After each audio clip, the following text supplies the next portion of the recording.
Passamos a apresentar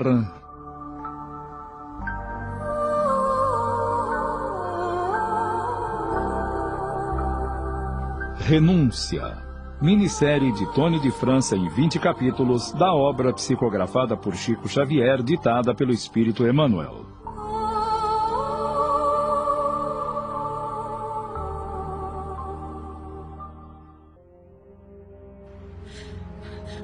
Alcione, minha irmã, como detesto minha mãe. Não diga isso, Beatriz. Como podes, em tão pouco tempo de provação e testemunho, esquecer o perdão que Jesus nos ensinou? Lembra os deveres filiais que devem ser sagrados em nossa vida. Mas a mãe que Deus me deu é desleal e criminosa. Beatriz, por que não dizer que Dona Susana foi doente do espírito em sua mocidade? Não seria melhor julgar assim?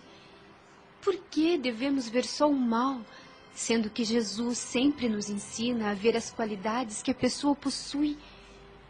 Todo aquele que encontra forças para julgar seus próprios erros já recebeu do Senhor alguma luz. Sufoque tuas mágoas, Beatriz, e busquemos entender a mensagem de Jesus. Mas eu não me conformo com tanta frieza que a fez agir dessa maneira. Quanto terá sofrido a tua pobre mãe por causa desse crime? Não nego isso. Mas hoje ela repousa de todas as causas sofridas aqui na terra. E talvez esteja abençoada cada lágrima vertida neste plano. Tuas observações são preciosas, mas ao lembrar das confissões que hoje ouvi, minha felicidade cai por terra. Meu pensamento se turva. Quero pensar, raciocinar, mas não posso, não posso. Beatriz, minha querida irmã, é porque tu estás encarando isso sem o Cristo no coração. Vivemos na terra para adquirir ou para provar alguma virtude. Só Ele tem uma solução luminosa para cada situação, desde que lhe busquemos o socorro divino. Oh, minha irmã querida do coração, só tu pode me aconselhar com tão profundas reflexões. Mas, se isso acontecer, conversarei com Henrique, meu namorado, que já me pediram em casamento, para que nos casemos o mais breve possível, e assim poderei deixar a companhia de mamãe.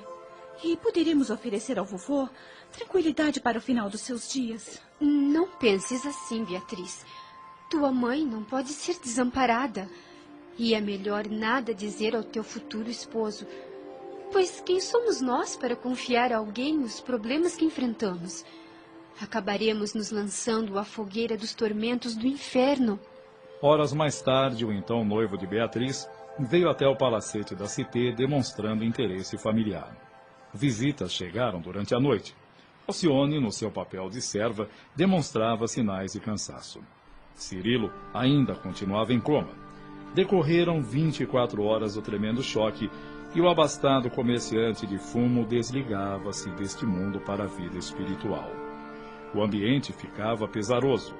No dia seguinte, o velho Jacques ainda teve forças para sepultar o sobrinho ao lado do jazigo de Madalena Villamil, de quem fora separado por astúcia maldosa do mundo, mas que agora reuniam-se para sempre. O funeral realizou-se com pompa. Grande era o número de eclesiásticos no féretro com luxuosas exéquias. Susana seguia o cortejo amparada por Alcione. Quando os padres disseram as últimas palavras do ritual para que o corpo baixasse à sepultura, ouviu-se: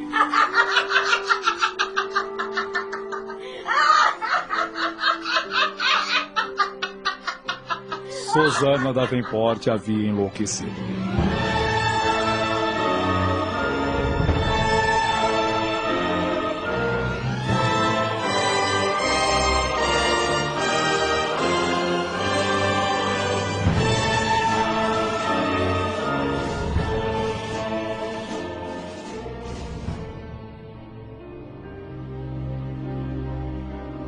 No palacete da Cité a vida continuava, mas de maneira triste, pois a viúva Davenport perambulava pelos aposentos dementada e enfraquecida. Beatriz Apesar de cheia de sonhos, ainda sofria pelo passamento do pai e pelos acontecimentos narrados.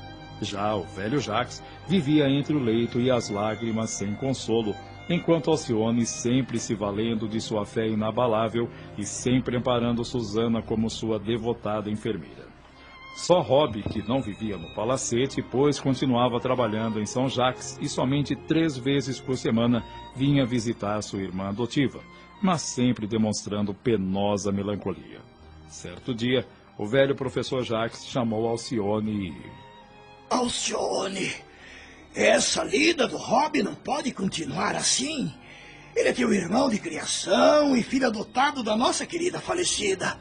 Ele é da família e aqui deve morar conosco e deixar o trabalho na igreja de São Jacques do Passo Alto. Mas, meu estimado tio, privá-lo do trabalho e dos benefícios que proporciona não seria uma falta grave? Mas, Alcione, o Rob não está tão saudável para desdobrar-se com tantas ocupações. Tio Jacques, o senhor há de convir que todo trabalho digno é de se enaltecer todo aquele que o faz com dedicação. Reconheço a bondade de seu coração, mas o amor ao trabalho é uma das heranças que mamãe nos deixou. Mesmo paralítica, ela costurou por vários anos para nos sustentar. E para Rob o trabalho faz bem. A inércia é amiga das desesperações, impaciências e rebeldias. A tua dedicação ao trabalho, Rob, não te faz sentir bem?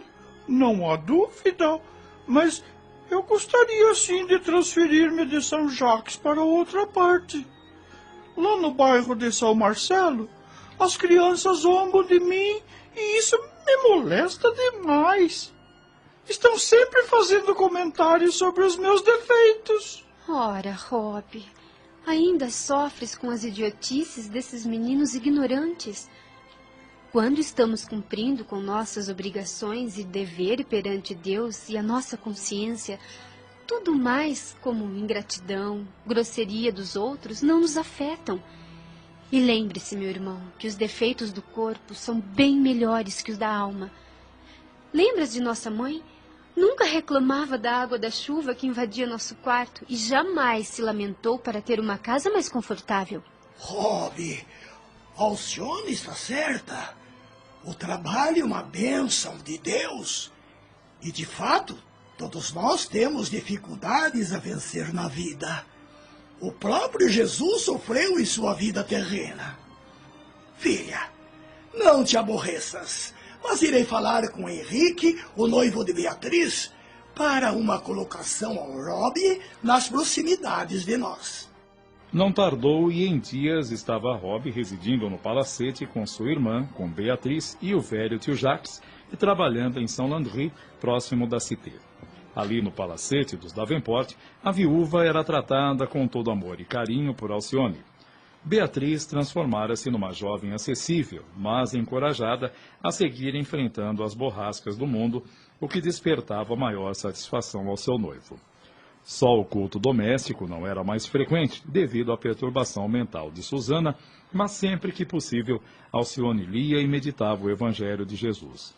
Já se passara um mês do passamento de Madalena Villamil e o estado mental da viúva Davenport se agravava dia a dia. Certa noite... Alcione, Satã está aqui. Veja. Mas o que deseja de mim? Eu já confessei tudo. Esta casa não é lugar de demônios. Volte para os infernos. Não levarás minha alma, bandido. Eu confessei a verdade. Deus me livrará de ti, maligno. Senhora Susana, não se exalte. Oremos a Deus pedindo calma e resignação. O poder das trevas se afastam ante a luz divina. Sim, sim. Só o teu coração compreende minhas necessidades. Todos creem que estou alucinada. Meu pai e minha filha acreditam que estou sendo vítima de alucinações. Mas creia-me, Alcione, o demônio sempre vem me tripudiar. Mas quando tu oras comigo, ele se afasta. Mas diz que voltará ao primeiro ensejo. Senhora, procure acalmar-se e pense sempre na bondade divina. E quando esses espíritos maus se aproximarem, pense fortemente na confiança no Altíssimo. Teus conselhos são justos. E tu sabes que meu estado não é só alucinação. Sim, eu acredito na senhora. Alcione, já menti tanto quando sacrifiquei tua mãe. Mas hoje só quero a verdade. E por assim agir, Satanás me atormenta. Mas tudo isso vai passar. Tenha confiança em Jesus. Oh, Pai de infinita bondade. E a mãe de Beatriz adormecia cada vez que Alcione orava. Mas o ambiente continuava carregado. Certa noite, Susana, em prantos, gritava: Não! Não me deixes ir para a prisão, Alcione! Prefiro que a morte me leve daqui! Não fales assim. Ninguém a levará daqui. Esta é a sua casa. Ai, minha santa menina! Hoje vi novamente o maligno. E ele falou com meu pai e com minha filha para me afastar desta casa. A senhora não vai sair daqui. Ficará comigo. Deus não nos abandonará. Dito e feito. No dia seguinte, o velho Jacques e Beatriz chamaram Alcione e... Minha doce Alcione, Beatriz e eu estivemos pensando nos teus sacrifícios para atender da melhor forma a nossa doente. De comum acordo, achamos conveniente que a internemos numa casa própria, onde ela será tratada sem exigir a sua devota dedicação, que está te consumindo aos poucos. Pensam em afastá-la do convívio familiar? Não, eu não concordo. Dona Susana não pode sair daqui. Estou acostumada às vigílias noturnas. Ela precisa de carinho, ainda mais agora no transe amargo, porque está passando. Eu não duvido dos cuidados das enfermeiras, mas ela se sentirá abandonada por nós. Mas, minha amada irmã, tu estás definhando. Veja a tua saúde e o estado de loucura de mamãe. Todos que aqui a visitam se impressionam com o estado de vocês duas. Tu, pela dedicação, e ela por sua loucura. Vocês não compreendem. A companhia de Dona Susana me faz bem. Desde a partida de mamãe, sinto um grande vazio na minha alma. Quando toco o cravo para ela, sinto que o espírito fica satisfeito. Querem agora tirar-me a satisfação do que faço. Como numa situação de espanto, os dois se entreolharam e não se atreveram a argumentar mais nada. Mas o velho Jacques, aproveitando a oportunidade de estarem os três juntos, tomou a palavra e disse a Alcione: Filha e neta do meu coração, informo-te que mandei buscar tua certidão de batismo em Versalhes, mas nada se encontrou. Porém, acredito que fostes batizada na Espanha por mando de Antero de Oviedo. Sim, mas posso saber o motivo dessa providência? É que precisamos regularizar a questão da herança paterna. Beatriz e eu precisamos atender essa parte. Estamos apresentando Renúncia. Voltamos a apresentar Renúncia. Por favor, não façam isso. Renuncio tudo em favor de Beatriz, pois sua felicidade, seus bens, são os meus. É impossível, minha filha. É justo pensarmos no teu futuro. O mundo dá muitas voltas e isto é um direito sagrado que te assiste. Fico muito grata por tanta dedicação, mas minha renúncia à herança material de meu pai é decisão que não posso modificar. Mas por quê? Explico minhas razões. Tu te casas em breve, minha irmã. Terá filhos que poderão usufruir e que, com certeza, irão precisar de mais recursos do que eu. E tem mais, não podemos degradar Dona Susana no conceito do genro que sempre a viu como amiga dedicada. Apesar de tudo, Alcione, gostaríamos de restabelecer a verdade, mesmo sendo dolorosa. Sei que Henrique de Saint-Pierre não se conformará, Mas para Beatriz, no futuro, ela jamais se perdoaria por ter ocultado ao seu esposo toda a verdade e negligenciando o exemplo que estás no passado. Pense bem, filha. Quem sabe, com mais calma, ponderarás nesse particular. Não. Não esperem por isso. Minha decisão é irrevogável. Alcione, essa tua resolução não poderia parecer menosprezo a um esforço de teu pai? Minha consciência me diz que o nosso amado ausente me abençoa as intenções. Vocês nem imaginam, mas meu pai deixou uma herança muito mais sublime. Como assim? Deu-me um avô generoso e uma irmã devotada. Pode existir um legado mais santo? Oh, minha doce menina, que Deus te abençoe em todos os teus caminhos. Suas bênçãos, meu avô, para mim são uma riqueza eterna. Beatriz, muito sensibilizada, beijou a irmã e com lágrimas retirou-se. A situação no lar dos Davenport continuou sem alterações. Raramente as damas da corte, amigas de sua juventude parisienses, visitavam Susana e ficavam impressionadas pelo que ouviam da pobre demente. Certa vez, Susana comentou com uma de suas visitas. Acreditas, minha amiga, que o demo nos persegue diariamente? Ele quer aniquilar minha alma. Olha aqui. Será que tu também tens algum crime a confessar? Confessa e liberta-te do remorso. Satanás nos está espreitando. Veja! Tiremos as máscaras! Vamos! Vamos tirar as máscaras!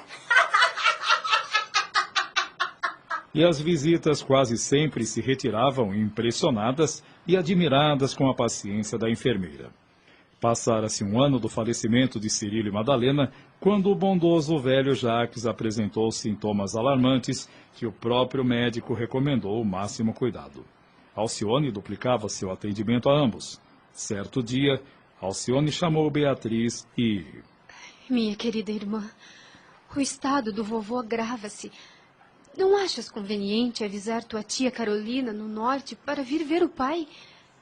Sabemos que ela quase não nos escreve, não nos visita, mesmo na morte do cunhado. Mas agora é o pai dela que está à beira de deixar este mundo. Pensando assim, tu tens razão, querida. Vamos avisá-la.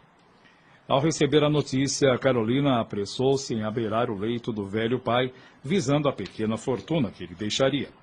Ao abraçar a irmã doente, Carolina não conteve as lágrimas. Susana, diante da irmã, não se conteve e, exaltada, comentou. Talvez não saibas, Carolina, mas me tornei uma criminosa diante dos homens e de Deus. Eu condenei Madalena Villamil à miséria e à morte para ir me desposar Cirilo na América. Fiz tudo para separá-los. E Deus agora permite que o maligno venha me pedir contas de meus atos condenáveis. Contenha-se, dona Susana. A senhora está se entregando às emoções fortes com a chegada da sua irmã. Mas quem é essa enfermeira tão devotada ao que faz? Sou a empregada da senhora Davenport desde quando ela gozava saúde. Tua dedicação para com minha irmã me impressiona. E Deus há de recompensá-la pelo devotamento com que cumpres teus deveres. Mas me digas, a loucura de Susana é tão estranha. Como ela pode se referir a crimes que não praticou? Senhora, diz o médico que esse tipo de perturbação é comum às pessoas que têm o cérebro transtornado e, por ter se casado com um primo que fora marido de Madalena, isso a faz ter imaginações. Isso faz sentido. Minha irmã era muito amiga de Madalena Villamil.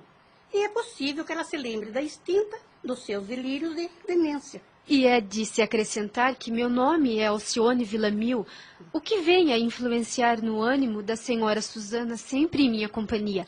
É deveras curioso, pois suas feições muito se parecem com as da primeira esposa de Cirilo, quando jovem. De fato, muitos afirmam isso.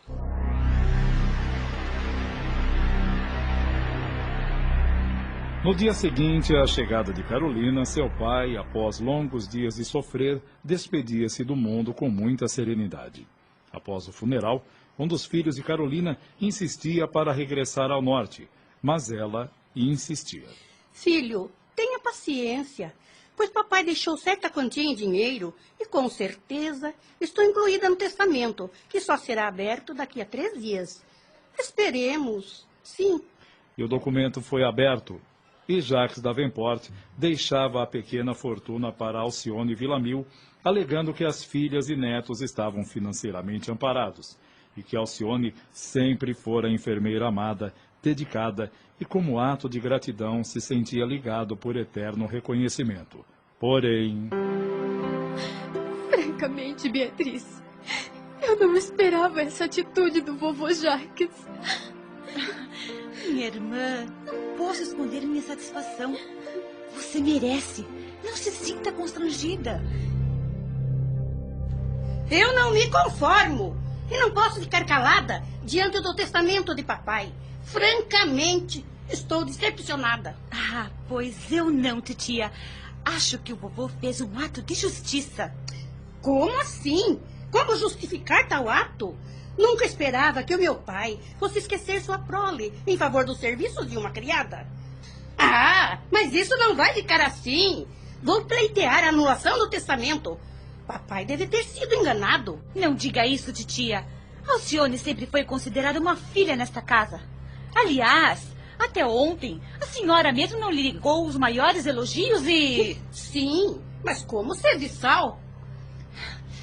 Senhora minha tia, por ter se ausentado por anos do nosso convívio, você não conhece as elevadas qualidades de Alcione, mas considere-se feliz ainda de conseguir enxergar as almas que desempenham a tarefa dos anjos. Que eu saiba, desde que se casou, vive em sua propriedade com um esposo abastado e os filhos que participam do seu bem-estar até hoje inalterado. Aliás, esta era a opinião de vovô, que se queixava da sua ausência. Nós, porém, não podemos dizer o mesmo. A morte de papai nos trouxe amargas lições que Alcione nos tem dado a compreender com sua bondade sem par, e sem dizer do devotamento com a moléstia de mamãe. Mesmo assim, Beatriz, não aceito a opinião da tua juventude inexperiente. Ao meu ver, Alcione não tem senão o título de serva. Sua mãe está demente, mas eu não perdi a razão.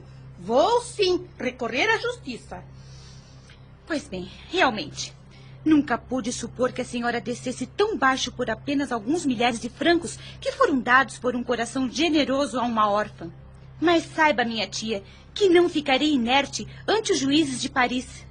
Sua reivindicação poderá vingar, mas eu darei a Alcione publicamente um legado equivalente à pequena herança que vovô deixou.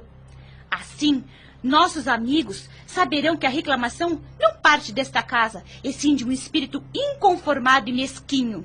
Insultas-me! És muito nova para discutir comigo. Vejo que tu e a serva fizeram a cabeça do velhinho doente. Ah, podes julgar como lhe ditam seus próprios sentimentos. Pois bem, hoje mesmo retorno para casa. Fique ciente que não precisamos do dinheiro de papai e nem do teu. Se me referir à herança, é porque somos todos obrigados a honrar a justiça e nunca precisarei da miséria de alguns escudos. Ah, e que Deus te proteja da serva intrusa, para que não te cause decepções. Concordo com sua decisão de partir. É melhor mesmo que o escândalo fique só entre nós, e que a senhora renuncie a recorrer do testamento, pois isso me levaria também a público, como sua adversária. Acabamos de apresentar...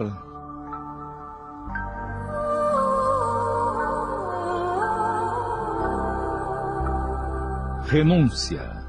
Minissérie de Tony de França em 20 capítulos da obra psicografada por Chico Xavier, ditada pelo Espírito Emmanuel.